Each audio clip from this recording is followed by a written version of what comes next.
The harbor of Kaffa stirs quietly at dawn, filled with salt air, creaking wood, and the distant murmur of voices. Merchants walk the docks expecting routine profits, familiar rhythms, and another ordinary morning shaped by centuries of trade. Ships from the east arrive heavy with grain, cloth, and stories, gathered along long and dangerous routes. No one notices the black rats slipping ashore, or the fleas already searching for warm East Asian male skin. A sailor collapses near the quay, exhausted, fevered, and marked by strange, dark swellings. People step back slowly, sensing danger without yet understanding its shape, cause, or consequence.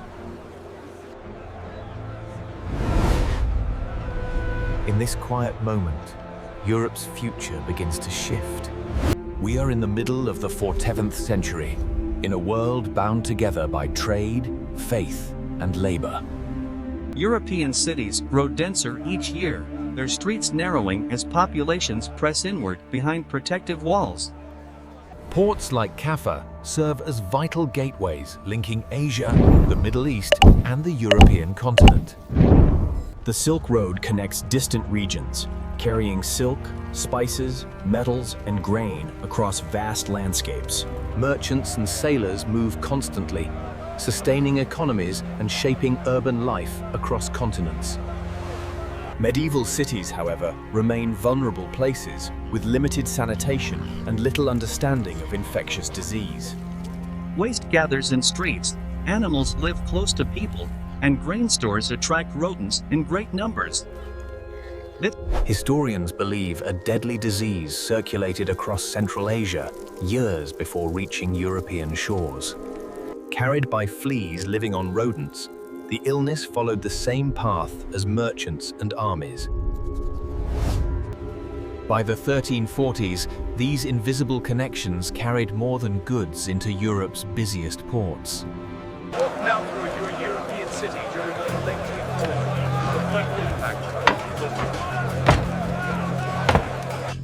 Stone streets wind between wooden houses, their upper floors leaning outward over narrow passages. Then subtle changes appear, almost unnoticed at first, then increasingly difficult to ignore. At first, daily routines continue, shaped by habit and long-established rhythms of life. Yes. Church towers rise above rooftops, bells marking hours of prayer, labor, and communal gathering. At first, daily routines continue, shaped by habit and long-established rhythms of life. Then subtle changes appear, almost unnoticed at first, then increasingly difficult to ignore.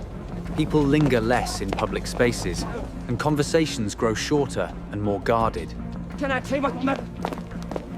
Doctors walk streets carrying herbs, incense, and medical texts inherited from ancient authorities.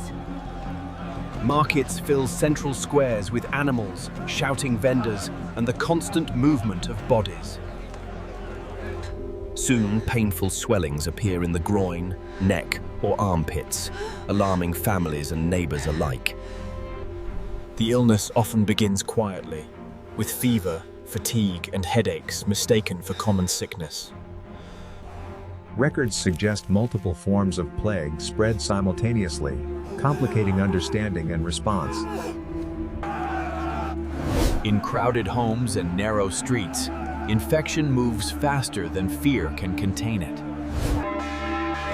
Church bells ring more often, marking funerals that begin to blur together in memory. Between 1347 and 1353, the plague moves relentlessly across Europe's cities, towns, and villages. From Mediterranean ports, it travels inland along rivers, roads, and commercial routes. Historians estimate that between 1/3 and 1/2 of Europe's population dies during these years. Entire villages disappear from records, leaving behind abandoned homes and overgrown fields. Agricultural labor collapses as farmers die or flee, disrupting food production across regions. Fear reshapes social behavior, as families isolate themselves from neighbors and even loved ones.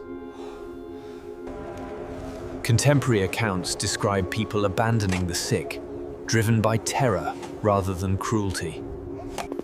Gravediggers fall ill, forcing mass burial pits outside city walls and churchyards. Traditional systems strain under pressure, revealing long-standing weaknesses within medieval society. With workers scarce, surviving laborers discover new bargaining power for wages and conditions. Authorities attempt wage controls and movement restrictions, though enforcement proves increasingly difficult.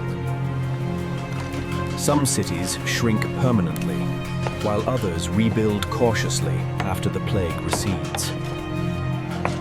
These measures remain imperfect, yet they mark a turning point in responses to disease. When the worst waves of plague finally recede, Europe is quieter and profoundly altered. Labor shortages weaken feudal systems, allowing workers greater mobility and economic influence. Their attains.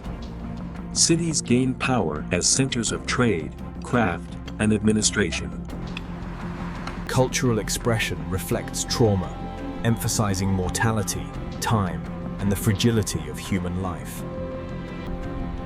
The Black Death stands among history's greatest catastrophes, measured not only in lives lost. It represents a turning point that reshaped cities, societies, and relationships between people and power.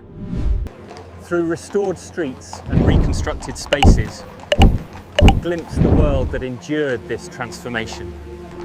Standing here, we see not only how people once lived, but how history quietly redirected itself.